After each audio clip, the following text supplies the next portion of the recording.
everybody, for coming out in this New England evening. We have a dramatic New England evening, so thank you so much for being here.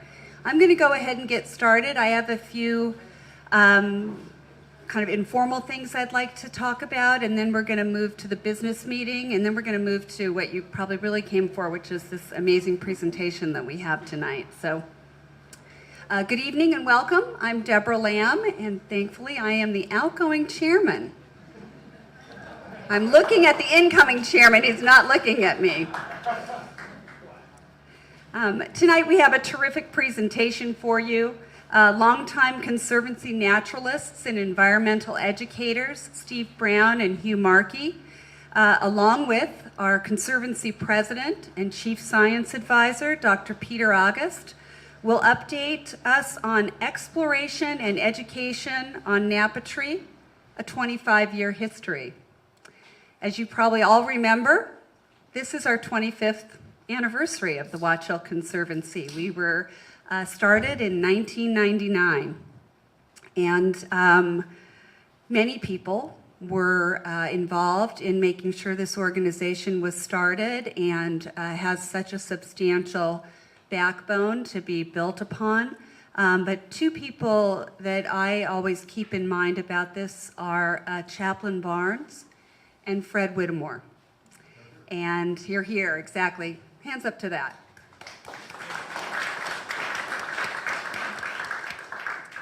You might remember that we recognized Fred Whittemore at our 20th anniversary, and we had a celebration on the green. We had finally completed the last chapter of the Bay Street Improvement Project, and we had a beautiful celebration in a tent on the green and recognized Fred's vision and enthusiasm, in particular for that project. Many of you, I'm sure, were nudged along to support and participate that project by Fred. He was really quite visionary with that.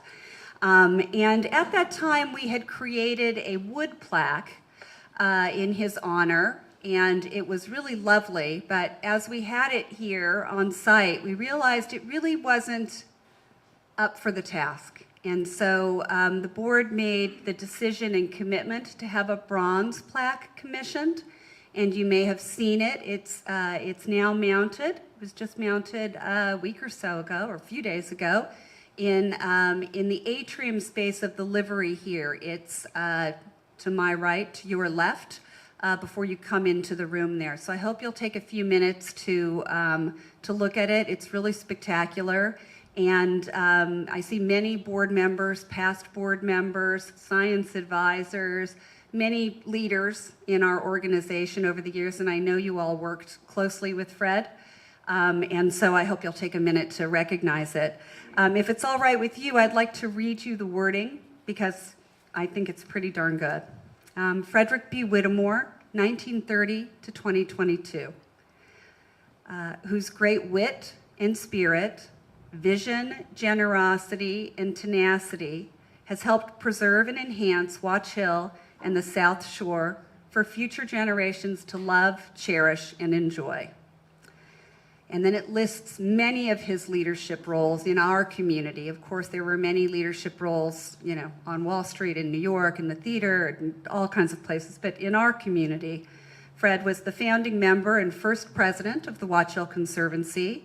He was the moderator of the Watch Hill Fire District, the founding member of the Watch Hill Limited Partnership, who were instrumental in saving this building, founding trustee of the Weekapaug Foundation for Conservation, and founding member of the Shelter Harbor Golf Club, just to name a few of the things that he had his finger in the pot on here in our community. So I would just like us to make sure that we recognize Fred's accomplishments, and on our 25th anniversary, it's a great time to have that plaque up there and honor his contributions.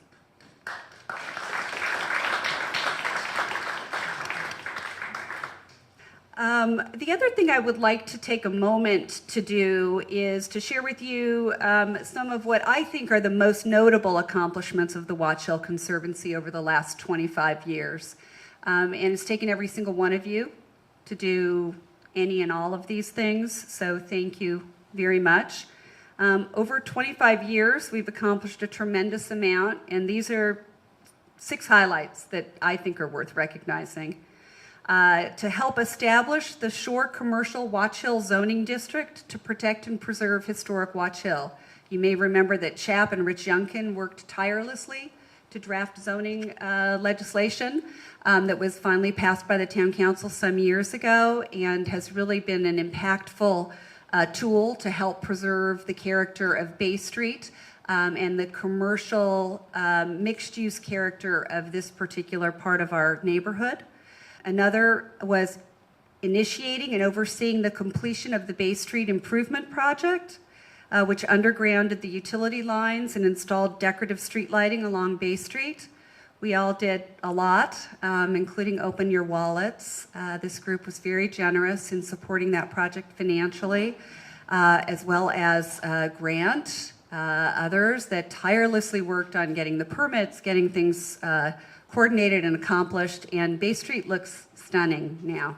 And it's really amazing when you look at a before and after picture, you almost don't remember those lines being there, but it's stunning.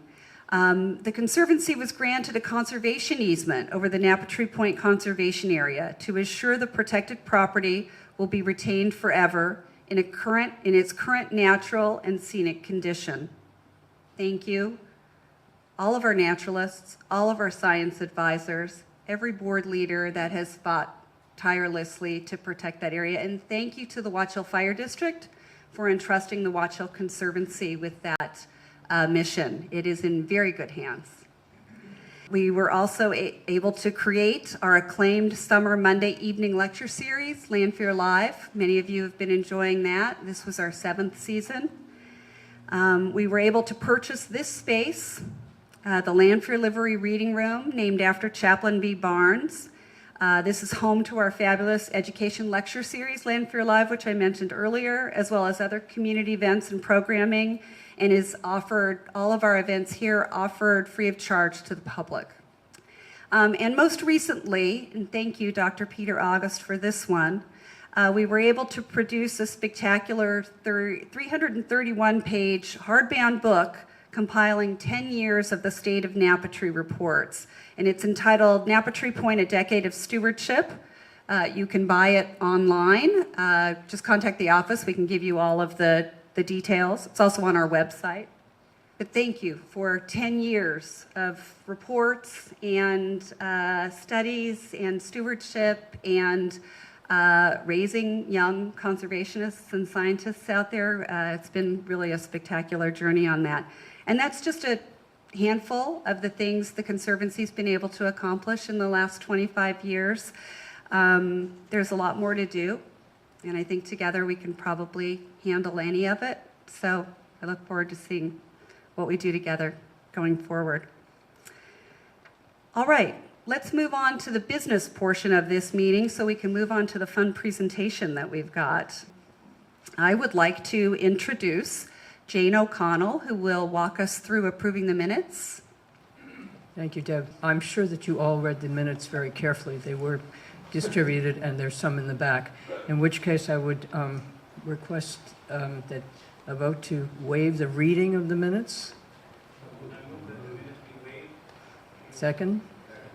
All in favor? Aye. I now ask you all to approve, a motion to approve the minutes. Second? All in favor? Aye. Okay, that's the bulk of my job.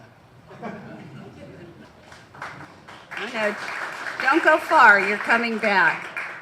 I have the pleasure on August 15th, the Board of Directors held a meeting to elect the new leadership for the coming term, and I am thrilled say that the board unanimously approved this amazing slate. Our nominating committee had been hard at work and has put together an unbelievable team of leadership.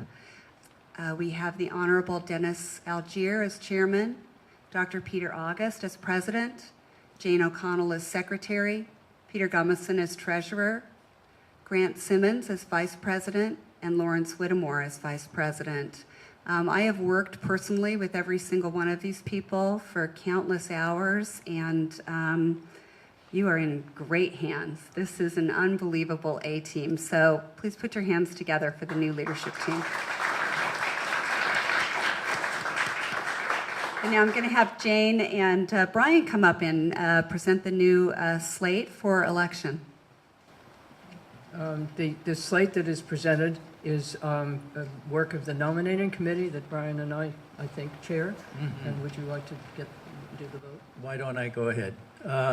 The nominating committee was Jane, Lawrence Whittemore, Joan Beth, and myself. I arm wrestled Lawrence into becoming chairman next year, formal chairman. So I was the ad hoc chairman to give this report to you. We proposed the following at-large directors for the 3-year term going from 2024 to 2027 of Peter August, Lisa McCormick Mannix, who will be new to the board, Jane O'Connell, and Grant Simmons.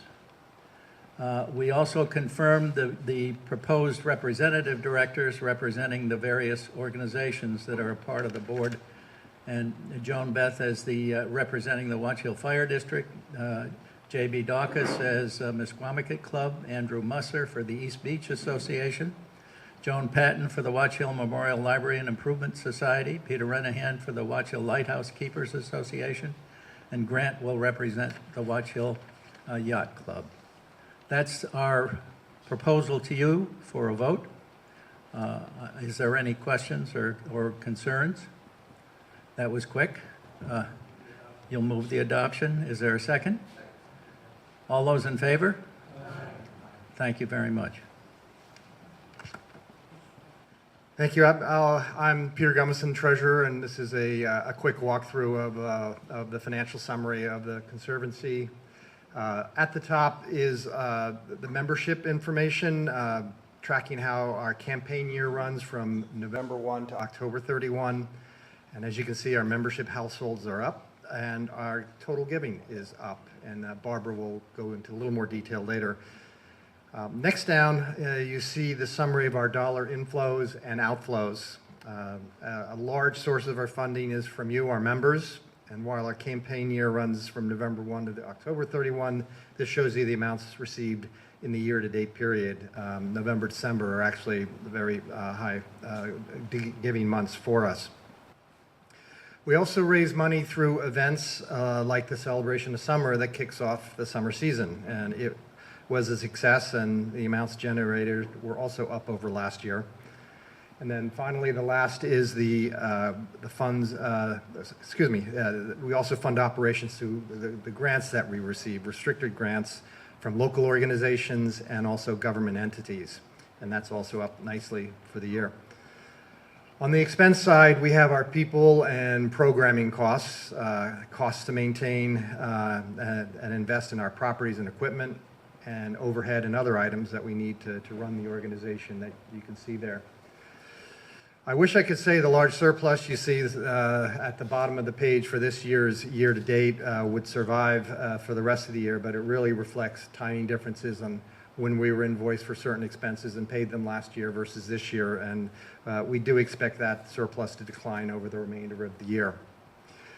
In any case, I can report that we are in solid financial condition, ample liquidity to fund our day-to-day operations, and have rainy day reserves. Really wanted to keep it high level, and we're in very good shape. At this point, I was going to turn it over to Daniel Cole to talk about the Napa Tree program.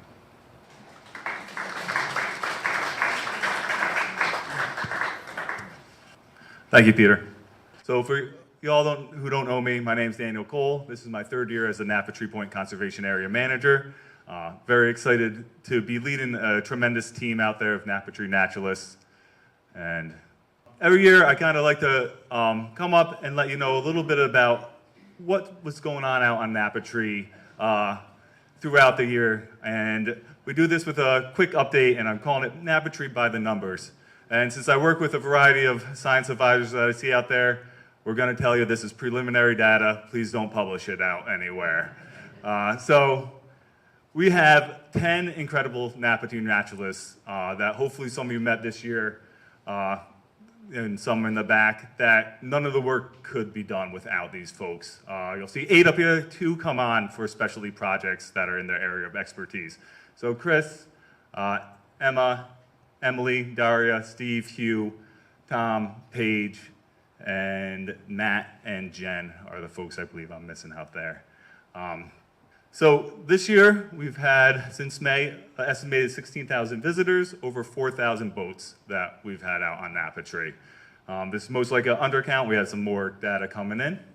Our outreach programs this year reached 268 participants, over 19 programs. Everything from horseshoe crab programs to, we had 4 to 6-year-olds out there today running down hermit crabs to the very popular Napatree walks every other week. Our discovery table that you might see out there on Sundays is there to inform individuals about the conservation area, and we had over 646 interactions there of touch points for people to help understand the great work the Watch Hill Fire District and the Watch Hill Conservancy are doing. Our investigators program had 75 participants this year. I'm not going to go into this because you'll hear a lot about it in a second. Trash, we removed over 839 pounds of trash and a whopping 62 dog poop bags just out there. So we have incredible volunteers during our beach cleanups, and our staff's out there cleaning up every single day. Our shorebird surveys, we had 7 surveys with 84 species. This is Matt, who does our shorebird surveys with our science advisor, Dr. Payton. And then we had just an incredible year. The piping plovers really went gangbusters out there. We had 18 piping plover fledglings. That was up from 3 fledglings only 3 years ago. So 15 pairs of piping plovers and 58 pairs of least terns. So our piping plovers out there led the state this year in the amount of fledglings that we had out there. So that's a real feather in the cap of 10 years worth of stewardship that we've done out there. Our Project Limulus is our horseshoe crab surveys. We had 3,045 horseshoe crabs, over 19 surveys with 27 volunteers assisting on that project. Jen is our fearless naturalist out there going out at night, really running this program, and she's absolutely incredible. And then we had a lot of interesting discoveries. We should have opened a farm stand and sat at that discovery table because we had asparagus show up out there, we had a squash plant, and then we had an Atlantic sturgeon as well that washed up on shore. There was uncounted hours of enjoyment. Our staff was out there really having a great time, making it a very welcome atmosphere for everyone. And then we had some not as enjoyable times of when we had to move the ropes for the least turns and they attack your head. And then there's 86 acres of absolutely resilient habitat out there. It's some of the most pristine barrier spit in Rhode Island. And this year, in January and December of last year, we had some storms that washed over it. And we get a lot of folks worried about what the point looks like after those storms. But this is a barrier spit that does get washed over and will bounce back because it's out there acting naturally. So we have a brief little video to show you.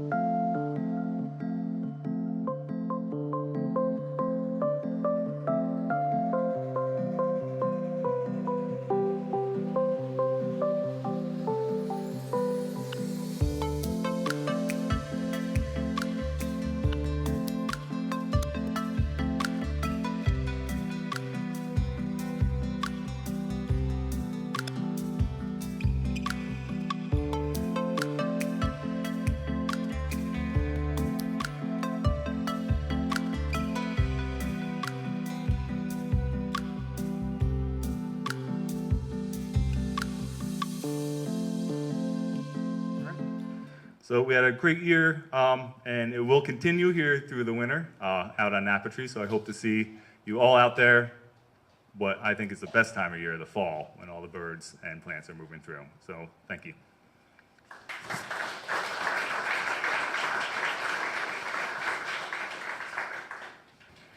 So my name is Barbara Axmacher. I'm the executive director here at the Conservancy, and this is my first annual meeting. So I wanted to say that this season has flown by, and we have some good news to report. I just wanted to take a little bit of a deeper dive into our membership numbers for this year. As Peter had mentioned, our membership numbers are quite strong, and as of July 31st, we are only a mere $3,000 shy of our $240,000 budget goal, with 273 contributing households generating an impressive $237,000. Contributing to that number are the results of a targeted solicitation that we launched in June to reconnect with lapsed members who hadn't donated in the last 1 to 5 years. With a 22% response rate, this was a very successful effort, generating $36,000 in membership donations. All of our membership donation numbers have increased from 2023. We've seen an 8% increase in our total number of donor households to 273, an 8.6% increase in our average donation to $882.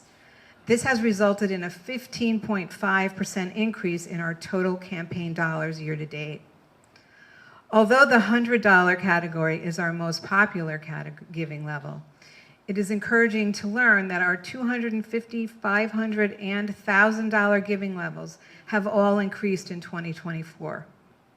We can conclude that more people are giving, and they are giving more. So a big shout out to all of our generous donors.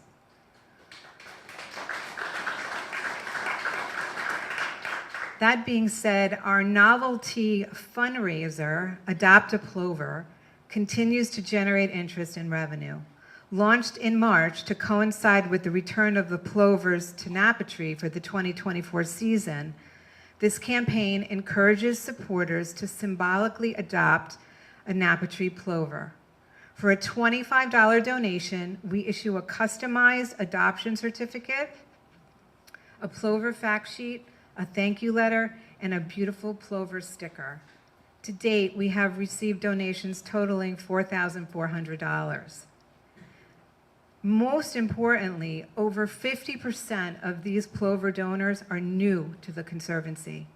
This is great news, and it tells us that providing a low barrier means of entry into the Conservancy donor sphere is expanding our reach into the community. We now consider these supporters part of the Conservancy membership and will continue our outreach to them. In June, we held the Conservancy's major fundraising event, our Celebration of Summer at the Musquamacut Beach Club. This year, we welcomed 328 guests for a fantastic evening of friends, food, and fun. Ticket sales for this event generated just under an impressive $170,000. A huge thank you to all our supporters, and particularly to our event underwriters, for continuing to make this important event on our fundraising calendar not only very successful, but also a night to remember. Our 2024 Community Programming Sponsorship Program peaked this year, with 16 sponsors generously donating to exceed our budget goal by over $10,000, with just under $31,000 in sponsorships received. These funds helped to support our 7th season of the Conservancy's public education series, Landfair Live. This year we learned about exceptional gems, feeding the world's children, the history of wargaming, and most recently, the shipwrecks of Rhode Island. All of the presentations were excellent and very well appreciated by those who attended. So once again, a very big thank you to our generous programming sponsors.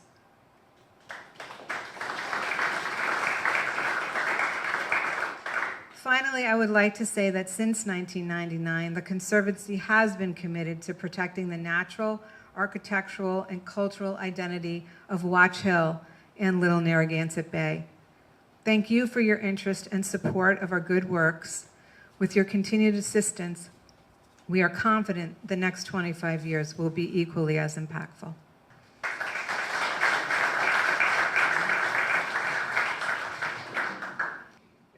As the summer board meeting approached and as the annual meeting approached, there was a lot of discussion among the board of directors over Deborah Lamb's exemplary leadership of the Conservancy over 7+ years. There was a lot of discussion how we could acknowledge her commitment to the Conservancy in sometimes very difficult times. And I'm going to ask Dennis Algier to come up and summarize some of those comments. He has a photographic memory, and we'll be happy to share those comments with you. Thanks, Peter, and thank you for all that you do for the Conservancy. Peter, a round of applause, Peter. He does so much, and I'm beginning to see more and more of it, Peter, and we appreciate it. The board appreciates it. The supporters of the Conservancy appreciate it as well. So it's my pleasure to present the Director's Commendation Award to the person who has committed herself to the Conservancy for the past 7 years. The Conservancy could have asked for no better person to guide the organization through many challenges to the preservation of Watch Hill's community character. A professional land use planner, Deborah was the right person at the right time for the position. With Deborah at the helm, Napatri programs flourished, Landfill Live always had a strong lineup of speakers, and the Conservancy showed itself to be a good partner with other local nonprofits. And Deborah has always been warm, poised, articulate, and very clear in her messages. During Deborah's tenure as chairman, she ran a tight financial ship, but never hesitated to budget for excellence. Her attention to detail is everywhere: the conservator, budgets, and planning fundraisers. She navigated the Conservancy through some especially tricky issues, from kelp farms to defending our conservation easement on Napatri. She was strategic, persistent, and fearless in pursuing the right path for the organization. And please join me in thanking Deborah for her many significant contributions and leadership. And Deborah,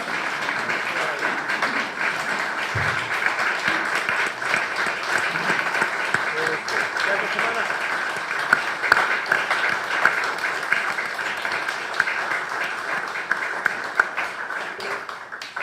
So Deborah, we want to present a crystal plaque to honor your amazing achievement and the board's appreciation. It says the Watch Hill Conservancy Board of Directors Commendation Award 2024, Deborah Lamb, in recognition of her many years, this is tough to read against a black background, many years leading the Conservancy in a new level of excellence in protecting the natural, cultural values of Watch Hill and Little Narragansett Bay. So.